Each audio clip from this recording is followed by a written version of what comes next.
রান্না হলো একটি উপায় যা দিয়ে আমরা আমাদের ঐতিহ্য এবং সংস্কৃতি উদযাপন করতে পারি। আসসালামু আলাইকুম সবাইকে। সবাই কেমন আছেন? আশা করছি আপনারা সবাই ভালো আছেন।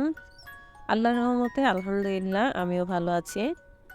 আজকে আপনাদের সাথে শেয়ার করছি বিফ তেহারি রেসিপি। আমি সাধারণত এইভাবেই রান্না করে থাকি। আপনারা ট্রাই করে দেখতে পারেন। যদি ভালো লেগে থাকে কমেন্ট করে অবশ্যই জানাবেন। বিফ তেহারি রান্নার জন্য প্রথমে আমি একটি স্পেশাল তেহারি মশলা তৈরি করে নিয়ে এর জন্য নিয়েছি স্ক্রিনে দেখানো উপাদানগুলো। নিয়েছি বড় ২ টুকরো দারুচিনি, ৮ থেকে ১০টা ছোট এলাচ, একটি বড় জয়ফল। জয়ফলটি আমরা সম্পূর্ণ ইউজ করব না, অর্ধেক ইউজ করব। ২ পিস নিয়েছি জয়ত্রী, নিয়েছি কালো গোলমরিচ এবং লবঙ্গ। তেহারি রান্নার জন্য আমরা প্রথমে ফ্রাইং প্যানে নিয়ে নেব সরিষার তেল। আমাদেরকে অবশ্যই সরিষার তেল ইউজ করতে হবে। আপনি যদি অথেন্টিক টেস্ট পেতে চান অবশ্যই আপনাকে সরিষার তেল ইউজ করতে হবে। আপনি যদি সয়াবিন তেল ইউজ করেন আপনি সেই অথেন্টিক টেস্টটা পাবেন না। তারপরে সরিষার তেল একটু গরম হয়ে আসলে সেখানে ১ কাপের মতো পেঁয়াজ কুচি নিয়ে নিয়েছি। পেঁয়াজ কুচিগুলোকে একটু ব্রাউন করে ভেজে নেব। ভেজে নেওয়ার পর সেখানে দিয়ে দিয়েছি আদা বাটা এবং রসুন বাটা। আমি আদা এবং রসুন একসাথে নিয়ে ব্লেন্ড করে নিয়েছি। তারপরে সেখানে ছোট ছোট পিস করে রাখা গরুর মাংসগুলো দিয়ে দিয়েছি কষানোর জন্য।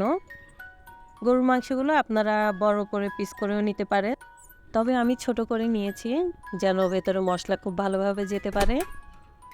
আমি স্বাভাবিকভাবে এভাবেই রান্না করে থাকি। এখন দিয়ে দেব সেই গুঁড়ো করে রাখা স্পেশাল মশলা। এই মশলাটা দেওয়ার সাথে সাথেই রান্নার মধ্যে তেহারির একটা ঘ্রাণ চলে আসে।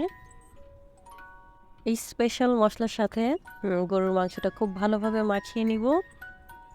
তারপরে সেখানে অ্যাড করে দিব আগে থেকে ফেটিয়ে রাখা টক দই। টক দইটি ২ টেবিল চামচের মতো ব্যবহার করব এবং সাথে দিয়ে দিব কিছু ফালি করে রাখা ৮ থেকে ১০টা কাঁচামরিচ এবং দিয়ে দিব পরিমাণ মতো লবণ। মাংস কষানোর সময় প্রথমে আমরা পানি দেব না। চেষ্টা করব মাংস থেকে যে পানি বের হবে সেই পানি দিয়েই মাংসটাকে সিদ্ধ করে নেওয়ার।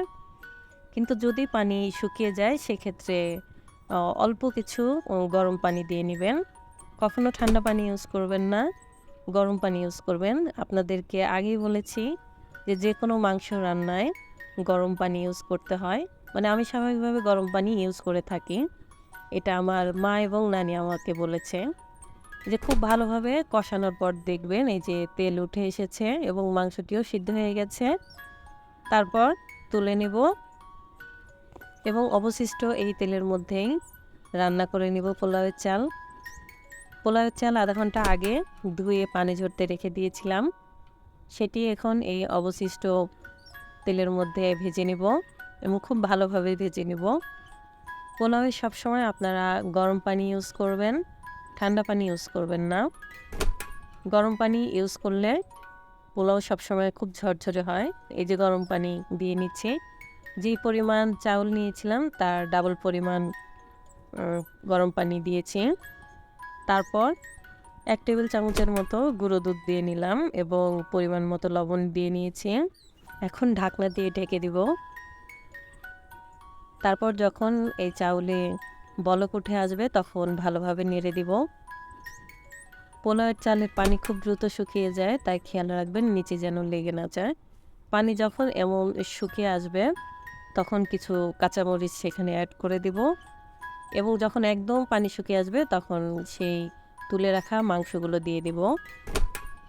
মাংস খেতে ভালোবাসেন কিন্তু তেহারি ভালোবাসেন না এমন কাউকে খুঁজে পাওয়া মুশকিল। জনপ্রিয়তার কারণেই অলিতে গলিতে গড়ে উঠেছে তেহারির দোকান। তবে বাইরে থেকে না কিনে ঘরেই তৈরি করতে পারেন এই সুস্বাদু খাবারটি। এই যে দেখুন খুব ভালোভাবে মিক্সড করে নিতে হবে পোলাওয়ের সাথে মাংসগুলো। পোলাও এবং মাংস খুব ভালোভাবে মিক্সড হয়ে গেলে ২০ মিনিটের জন্য একদম লো হিটে দমে দিয়ে রাখবো। এই যে দেখুন আমাদের বিফ তেহারির ফাইনাল লুক। খেতে অসাধারণ হয়েছে। আপনারা অবশ্যই বাসায় একবার ট্রাই করে দেখবেন।